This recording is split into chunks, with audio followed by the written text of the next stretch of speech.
السلام علیکم ناظرین، میں ہوں محمد شفیق، آپ دیکھ رہے ہیں تبلیغ قرآن 92۔ سورۃ بقرہ کی آیت نمبر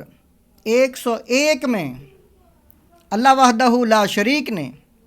ان لوگوں کے متعلق بیان کیا جنہوں نے اللہ تعالیٰ کے احکامات کو پس پشت ڈال دیا۔ فرمایا وَلَمَّا جَاءَهُمْ رَسُولٌ مِّنْ عِنْدِ اللَّهِ مُصَدِّقٌ لِّمَا مَعَهُمْ نَبَذَ فَرِيقٌ مِّنَ الَّذِينَ أُوتُوا الْكِتَابَ كِتَابَ اللَّهِ وَرَاءَ ظُهُورِهِمْ كَأَنَّهُمْ لَا يَعْلَمُونَ۔ اور جب ان کے پاس اللہ کی طرف سے ایک رسول تشریف لایا جو ان کی کتابوں کی تصدیق فرمانے والا ہے، تو اہل کتاب میں سے ایک گروہ نے اللہ کی کتاب کو پیٹھ پیچھے یوں پھینک دیا گویا وہ کچھ جانتے ہی نہیں ہیں۔ جاءہم رسول، تفسیر صراط الجنان میں تفسیر اس کی یوں ہے، ان کے پاس رسول آیا۔ یہاں رسول سے مراد سرکار دو عالم محمد مصطفیٰ صلی اللہ تعالی علیہ وآلہ وسلم ہیں، اور چونکہ آپ صلی اللہ تعالی علیہ وآلہ وسلم تورات، زبور وغیرہ کے تصدیق فرماتے تھے، اور خود ان کی کتابوں میں بھی حضور پر نور صلی اللہ تعالی علیہ وآلہ وسلم کی تشریف آوری کی بشارت اور آپ صلی اللہ علیہ وسلم کے اوصاف و احوال کا بیان تھا، اس لیے حضور انور صلی اللہ تعالی علیہ وآلہ وسلم کی تشریف آوری اور آپ صلی اللہ تعالی علیہ وآلہ وسلم کا وجود مبارک ہی ان کتابوں کی تصدیق ہے۔ لہٰذا اس بات کا تقاضا تو یہ تھا کہ حضور اکرم صلی اللہ تعالی علیہ وآلہ وسلم کی آمد پر اہل کتاب ایمان اپنی کتابوں کے ساتھ اور زیادہ پختہ ہوتا، مگر اس کے برعکس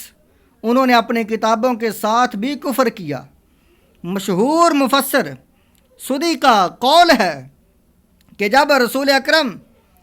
کریم صلی اللہ تعالی علیہ وآلہ وسلم کی تشریف آوری ہوئی تو یہودیوں نے تورات اور قرآن کا تقابل کیا، اور جب دونوں کو ایک دوسرے کے مطابق پایا تو انہوں نے تورات کو بھی چھوڑ دیا۔ وراء ظہورہم، اپنی پشتوں کے پیچھے، پیٹھ پیچھے پھینکنے سے مراد ہے کہ اس کتاب کی طرف بے التفاتی کرنا۔ حضرت سفیان بن عیینہ رضی اللہ تعالیٰ عنہ کا فرمان ہے کہ یہودیوں نے تورات کو ریشمی غلافوں میں سونے چاندی کے ساتھ مزین کر کے رکھ لیا اور اس کے احکام کو نہ مانا۔ قرآن مجید سے متعلق مسلمانوں کی حالت زار اس سے معلوم ہوا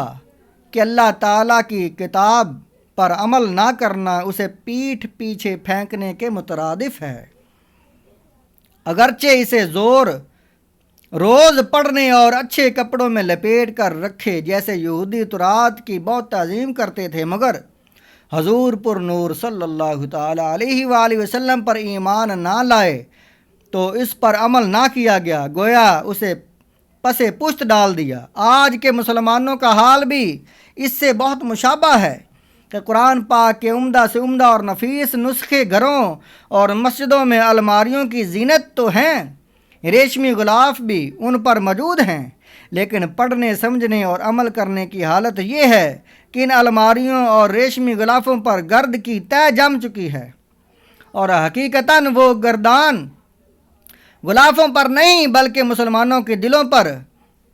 جو گرد ان غلافوں پر نہیں بلکہ مسلمانوں کے دلوں پر جمی ہوئی ہے۔ آج کہاں ہیں وہ مسلمان جنہیں قرآن کے حلال و حرام کا علم ہو، جنہیں اسلامی اخلاق کا پتہ ہو، جن کے دل اللہ تعالیٰ کی آیات سن کر ڈر جاتے ہوں اور ان کے اعضاء اللہ تعالیٰ کے خوف سے کانپ اٹھتے ہوں، جن کے دل و دماغ پر قرآن کے انوار چھائے ہوئے ہوں۔ افسوس،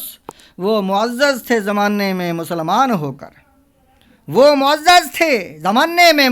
ہو کر، ہم خوار ہوئے تارک قرآن ہو کر۔ اس آیت سے اشارتاً معلوم ہوا کہ قرآن شریف کی طرف پیٹھ نہیں کرنی چاہیے، کہ یہ بے رخی اور بے توجہی کی علامت ہے، اور یہ بھی معلوم ہوا کہ بے عمل آدمی جاہل کی طرح ہوتا ہے بلکہ اس سے بھی بدتر ہوتا ہے۔ تو ناظرین کرام، اس آیت مبارکہ سے ہمیں یہ تعلیم حاصل ہوتی ہے، ہمیں یہ رغبت ملتی ہے